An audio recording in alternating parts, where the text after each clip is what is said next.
This is the Phylanice Nashe Experience podcast.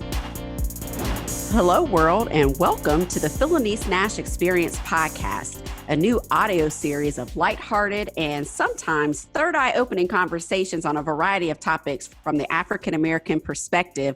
I am your host, Phylanice Nashe. Welcome. On this episode, we are looking into a day in the life of a consultant, specifically how to maintain balance while affecting social change. And so my guest today wears many, many hats. She's an author, and I took this straight from your bio, author, keynote speaker, professor, strategist, navigator, coach, storyteller, mediator, consultant, and above all, the owner of the Conflict Chick. She is a wife, a mother of 4, and is very active in the community. And I know her best for her workforce development work in the criminal justice field. I want everyone to give a warm welcome to the Conflict Chick, Dawn Stone. Welcome to the show. Thank you. Hey, happy to be here. Is everything good? Yes. Good. All is good. Are you doing all right? Doing well. Taking a much needed break, and thank you for having me here today. Well, thanks for joining us. So let's just kind of get right into it. Okay. We're gonna talk about all that you do shortly, but first, we've got this COVID situation that's just at the forefront of everything that's going on, and I just want to know, how are you and the family surviving COVID now? Well, I tell you very carefully. So, the one thing I guess I should say with the 4 children, we have them aged 2 to 21. So we have basically every stage of life in the house. So we have to navigate it pretty carefully. So what we're doing is homeschooling, being a toddler's playground, and also handling the business of the adults in the house. So the one thing that I've been able to really do, I think, exceptionally well has been block timing. So once everyone, when COVID struck back in March and it was official, what we did is I pretty much looked at everyone's activity and looked at everyone's habits and sleeping habits and found my own space. So as the entrepreneur and the professor, not only did I have to do over 50 Zoom calls and conferences during the week, I also had to maintain 2 school schedules plus the toddler playground and be a wife. So literally had to schedule everything. Yes. But it worked. I love whiteboards. I have everything up on a whiteboard and everyone's schedule going on. But organization is key, right? It is. And I mean, using block timing has really helped not only in our business, but in managing the school schedule. So like my 14-year-old, I found her sleep patterns. She likes to stay up until about 3 or 4 in the morning. Ooh. And so she has to get up to start her schoolwork between 10 and 11:30. Wow. So finding those habits also allowed me to find some time for me. So my me time was between 1 and 3 a.m. Wow. Oh my gosh. I wouldn't even make it to my me time. I'd be crashing in the middle of somebody else's work time. But Goodness. It is beautiful. It's a beautiful, Good. Especially as an author, that was the best time to write those because everyone was asleep. And so I could write between 1 and 3 uninterrupted because the teenagers are in their rooms, binge watching shows, the toddler's asleep, hubby was asleep. It was great. Oh, that's good. So are we working on book 2 right now? Yes, at the end of 2 and working on the children's book. So book 3 is due to be done the end of this month. So that's Bully Less, Love More, co-written by my 14-year-old daughter. Oh, awesome. Oh, we got the family involved. Good. Good. Everybody has to have a job. Well, we're going to give out your social media towards the end so everyone can follow you and make sure that they can grab a copy of that when that drops. So we'll definitely make sure everyone knows about that. So we appreciate it. You are super, super busy. We've Yeah. known each other for some years now, and you constantly are on the move, and in a great way, because you are always working on something that's for the greater good. I must Yeah. tell everyone that you are socially conscious. You are always at the forefront and involved in the background on a lot of things that are going on, legislation, but always Right. working on socially conscious things. So can you just kind of give us a brief intro into the conflict chick? Who's Dawn Stone? All right. Well, I am all of those things that you mentioned. And what I enjoy most is helping communities, organizations, and individuals really make connections one conversation at a time. So, what you're alluding to is my past 12, oh my goodness, is it 15 years? Really? Ooh, Oh, time goes fast. wow, it does. In the space of justice, this justice involved space. So I've done a lot with nonprofits and for-profit agencies where I help them from a workforce standpoint and a strategy standpoint devise solutions to make it more plausible for those with records to Mhm. realize some normalcy and reconnect with their family and loved ones. So I still do that for a living. I love it. I'm on a contract now with some amazing people inside a nonprofit. And I tell you, it doesn't get old. Yeah, I just absolutely love it. And so, being the conflict chick, we are not without conflict every day. right. You may have conflict choosing a cereal that you want to eat, or maybe someone drank all the almond milk. So, everything that we do in the house literally gets to go to my job as well. And with Yeah. COVID, Yes. I've seen a spike in the work that I do. So, yeah, the diversity, equity, and inclusion since the murders, the senseless murders of a lot of our brown and black people around the country has afforded me the opportunity to have some very crucial conversations Hmm. in various organizations about what do we say, what does allyship look like, Right. how do we work through and work with not only blacks or African Americans, but also people who are marginalized. So Mm. that's kind of where the conflict kick came from. Yes. And you're also in Tennessee, you have to be what's called Rule 31 to be Yes, a certified mediator. And I both of us am. are Rule 31 mediators. But I Yes, think we both came up through Lipscomb. Did you get yours through we Lipscomb? did. Yeah. Well, so Absolutely. their Absolutely. conflict division of conflict management. Yes, and I love it. And I use that particular degree. So, like, I have two masters and working on my doctorate now. And that master's degree, the second master's, the first was in business, but the one from Lipscomb University, I use every single day, Yeah. personally and professionally. So I enjoy helping others find, amicable ways to drive peace and have Yes. peaceful solutions. Yeah, it's Yeah. really cool. Yeah. Well, let's rewind, because the focus of my show is entrepreneurship, and then also Yeah. maintaining the familial relationship, the husband wife and the family relationship. So I want to just go back just a little bit about your beginnings of being in business for yourself. I saw that you posted, I think on LinkedIn, an article about hustling during, you have your 9 to 5 that pays the bills, and then you've got your Yes. your job, or what you're hustling to do full time on the side. And you Hmm. mentioned you've been working for yourself since you were 19. So 19.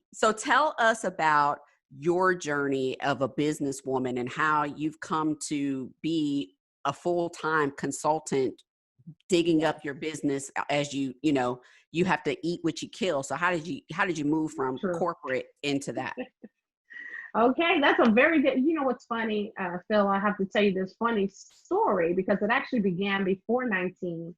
When I was in first grade, I didn't go to kindergarten. I tested out. I was allegedly a Because you're very so smart student. smart. That's what they say. You was kind. You was smart. Okay, that's a whole nother show. But in first grade, I remember coming home and telling my parents. I said, "Hey, I'm not gonna go to work. I don't even need to go to school anymore because I'm gonna work for myself. I'm gonna sign my own checks." I said that at the age of 6. And so I literally started working as an entrepreneur at that very early age. So in the third grade, fast forward, we moved from East Nashville to North Nashville.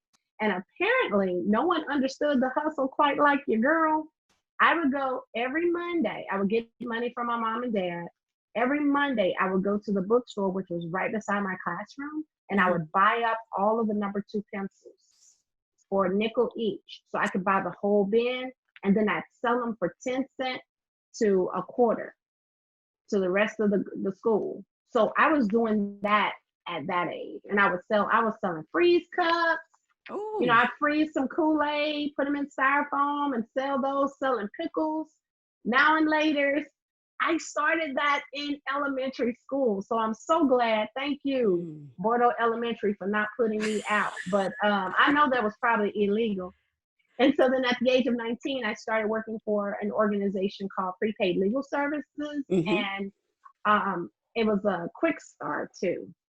So I kind of did that. And that was this whole marketing thing where you pay for services. It was a subscription service. So I started doing that while I was interning. And so I turned my internship into a full-time position where I was working at Nortel Networks in telecommunications. I was the only intern who worked starting one semester for the summer, and I turned it into my full-time job. Hustling. So 2 days after graduation, I had an offer, and my friends were like, "How'd you do that?" I was like, "Gotta be me, I guess. I don't know. I just asked the question." Yeah. And so being able to use a lot of that natural grit. My mother was a business owner. My grandmother was a business owner. My great grandmother was a business owner. So I've been able to build on the shoulders of my ancestors and on their apron strings and really understanding how to hustle early. And so then I hit a pinnacle. You remember 2007, 2006 through 2008? We had that divot. Yep. We'll call it a divot. It was a financial cliff. Crisis. Yeah. I was out giving birth to then my 14-year-old and came back to a job that was eliminated within 3 weeks.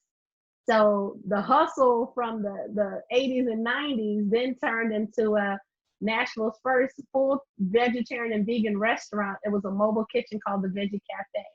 So I started that and had a couple of businesses incorporated in it in 2007. Yeah. And so it's just always been like a thing for me. So I've been able to sell 3 businesses out of the 8 that I've owned. Man, congratulations. I love it. Yes, it's wonderful. And I teach my children that. And I will tell you, as a coach now, some of the things that I have learned back in the day and some tactics and techniques that I've deployed, I actually put into my first book, which is Positive Pudding, 30 Days to a More Positive You. Because a lot of times what I found over the past decades in corporate America is that people had a fixed mindset. And if you keep a fixed mindset, you will always let someone else write your checks. And so I never had that. Never, ever, ever. And there were some organizations that were like, "Okay, you can go because you obviously don't want to be here." And I was like, "Okay, I'll just go. I already have a couple of businesses over here." Right. And so I put that into the book and was able to, with my coaching group, the last coaching group that just graduated in May, we had 7 young ladies and 6 of them started their businesses within 30 days. And That's so awesome. one of them has already put her book. She has a children's book that she wrote and put out. 2 are nonprofits. A third nonprofit is coming at the end of the summer. I mean, I tell you, you can do so much when you understand the grind and the hustle and really enjoy it, because you have to. Entrepreneurs have to love this type of work, or you will flounder a little bit. Yeah. You will flounder. So this is a question that I've asked on in a previous interview. And it is, are entrepreneurs born, or can they also be bred as well? Or crafted? Yes. I think a lot of them, it's kind of funny. I think it's a little of both.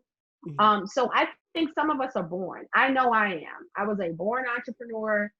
There is no doubt. I mean, I started from the womb. My mother used to say, "You're driven from the womb." And I'm like, is that a bad thing? I mean, don't you want your children to get out of your house and do things? Right. And so I've instilled that in my children. So if they were predispositioned for something else, I don't know it. because all of them are entrepreneurs with the exception of the 2-year-old, although he does have his own Instagram account and he's pretty popular on TikTok. Okay, so I'm gonna have to follow Xavier. I didn't know he had his own IG account. He is Xavier Stone official or something. I can't keep up. His sisters, yeah, he's funny, but when he appears in a TikTok, he gets more likes than anyone else. So we kind of you know what? But he's such a cutie pie. I mean, I'm not surprised about that. So I do think they are born, and then if you are willing to take the skills and the tools that are given to you with the help of a great mentor, yeah, or set of mentors, then I think it can be curated to where you are an entrepreneur. But there are some key traits that you have to be successful. You have to be willing to work. It's just not something it is definitely a marathon. It's definitely not a sprint. And it may take you a number of times to get it right. So when you fail, you have to fail fast. That's really, that's the only thing that I can tell you, and continue to learn from your grind and surround yourself with other entrepreneurs. Yeah. I tell people a lot, if you move to a new city, you need to find the hub, whether it's an entrepreneur center or something. You got to be around like-minded people and get it connected into that network, because it's crucial. We're everywhere. Entrepreneurs are everywhere. You just got to know where to find us. And with technology these days, it's not that hard. It's not. And being able to pivot in organizations or even in your own business is a key trait of a successful entrepreneur. Yeah. Like, look at the COVID-19 pandemic. For 2 months, I lost 100% of my income because when COVID struck, all of the accounts moved out to the end of the year. Right. And I'm like, whoa, so what can I do next? And I literally pivoted. And a lot of your accounts, a lot of your accounts are in person. Like, you are training in person, face to face, like traditional training was. So I can imagine people are like, we don't know what we're doing, let alone having, and canceling all that stuff. So you brought up a good point when you talked about COVID. So this COVID and then this social movement in America, it's amazing how God has placed all of these things in this order. And this diversity inclusion piece, now we've got the ear of major corporations, companies coming forward like, oh yeah, well we have someone in D&I, but we need to have someone at the C-suite level. And so I know you've pivoted and jumped into this gap. And so how are you helping businesses reach these diversity and inclusion and equity goals in this particular season? Yes, I'm glad you asked that question, because I will tell you, since the George Floyd and the Ahmaud Arbery and the Breonna Taylor cases have hit mainstream, for one, COVID made it real because most of us were in the house anyway. Right. And so 450 years now turned into 5 months, right? And what I've been able to do is to take the training and create spaces for employees within organizations to have a voice. So we've been teaching how to be an ally. What do you say to your employees who are employees of color? What do you say to someone who's been directly impacted by COVID? What does the data tell you? And how can we use that data to move us forward? So I have just really enjoyed, in fact, I had a session earlier today with the Center for Nonprofit Management talking about inclusive leadership. And so what we talked to with the leaders of, I think there were 25 different nonprofits in the area, talking to them about how they can build a cohesive recruiting plan for their new employees who are not at the C-suite level. Right. In fact, less than 10% of any C-suite, regardless if you're for-profit or not-for-profit, are people of color. And then you got the gender gap too. There are very few who are women. Yep. And so just helping organizations use this data to devise solutions that they can use to address the problem. So the way that you recruit someone that is a person of color is going to be really different. So like one of the questions that came up today, Phil, was how do I go and find really good people who are African American, Asian American, LGBTQ plus that could fill this need? And what we found is they were shopping in the wrong places. Everything is not going to be Indeed. Maybe you need to go to the National Black MBA Association or the National Hispanic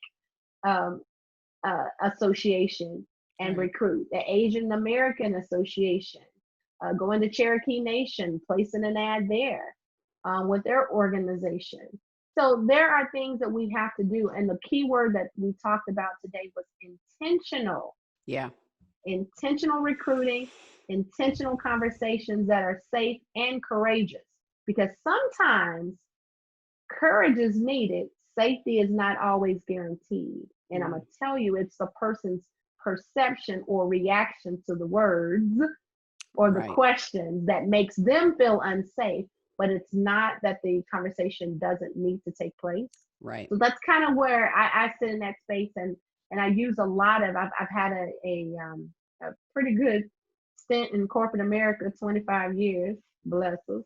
And so I have plenty of examples, and I've also spent some time in not-for-profit. So I have plenty of examples to pull from, and so just using those stories and those narratives of some of the voiceless in those organizations has been how I've been able to really make an impact.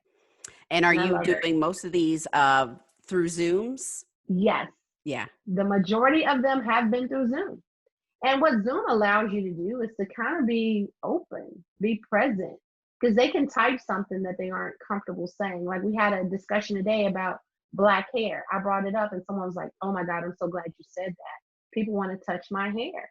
And it's being able to say the stuff in the spaces that traditionally have been a little, that's not what we do around here. Yeah. And so it's really comforting to see that we're now having these very, very, very real and authentic conversations. And well, they got around it. Well, they've got the right one, because I'm telling you, I know you, and you give it straight. Yeah, you give it straight, and you don't beat around the bush. And when someone's not doing something right, you let them know. So thank you for doing this, and thank you for having these difficult conversations, because if there has never been a time, the time is now.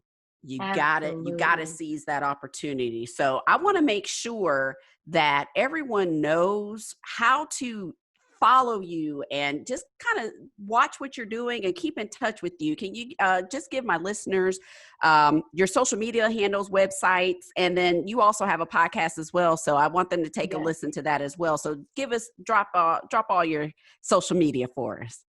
Well, the funny thing is a lot of people don't remember my name, which is Dawn Stone, and they call me the Conflict Chick. So all my handles are the Conflict Chick or Conflict Chick.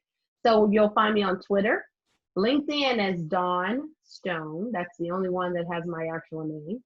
And we'll have, what is it? So, oh my goodness, who do I have? Twitter. That's bad. Twitter, Instagram. YouTube. Twitter, Instagram, YouTube is the Conflict Chick. And my websites are www.theconflictchick.com. And the newest one is DawnStoneSpeaks.com. That one's coming out as well, because I do a lot of work at the collegiate level, as you know, being a college professor. Absolutely love it. And I enjoy helping students pivot and start their own businesses as well. Yes, thank you. And the podcast is called The Conflict Chick? Correct. And where can we find your podcast also? Well, my podcast is it's probably in a lot of places. I have to ask my daughter. I'm so terrible. She is my social media guru. You got the right one on that. Yeah, she is that person. But I know I record on Audible, but we're also in, you can find them on Facebook. I have the Conflict Chick on Facebook. You can find it there. I also will run them every now and then on Instagram. I am not on Buzzsprout. Sprout yet. Yeah. But I am on, I do have a couple on SoundCloud too. Yeah. I Okay. don't even know where I am. I need to get her to do that for me. So you'll see a lot of it. Just do the YouTube, the Instagram, the Facebook. You got me covered. Twitter all day. Yeah, exactly. Well, we're coming close to our time. So I want to thank you, Dawn, for coming on the show and just sharing your experience with us, and then just talking about what you do, because you do a lot, but it's meaningful work. So thank you. I appreciate it. And I just want to tell everybody, go out there and get involved. If you can, help someone vote. This is critical to our nation. It's critical to our livelihood. Fill out your census. Definitely create a call to action. Just because you're at home doesn't mean you can't pivot yourself. And if you need any help whatsoever, reach out to me. I'll get you set up on a successful track. Awesome. Well, thanks again, Dawn. And thank you. Yes. And so I just, again, want to encourage all of my listeners to make sure you follow Dawn on social media. Make sure to check out her podcast, The Conflict Chick, and hit her up with any questions on diversity and inclusion. And also make sure you just stay in contact with the Phylanice Nashe Experience podcast. You can search it and find it on Apple Podcasts, Google Podcasts, and Spotify. Subscribe, like, comment, and rate the show. And then also hit up my website, phylanicenasheexperience.com, for all of the show notes for today's episode. The social media links for Dawn and myself will also be found there, as well as any resources mentioned in this episode. I just want to encourage everyone to stay safe, wear your masks, make sure you vote, and stay well. Peace. Yes, absolutely. Bye. Thank you so much.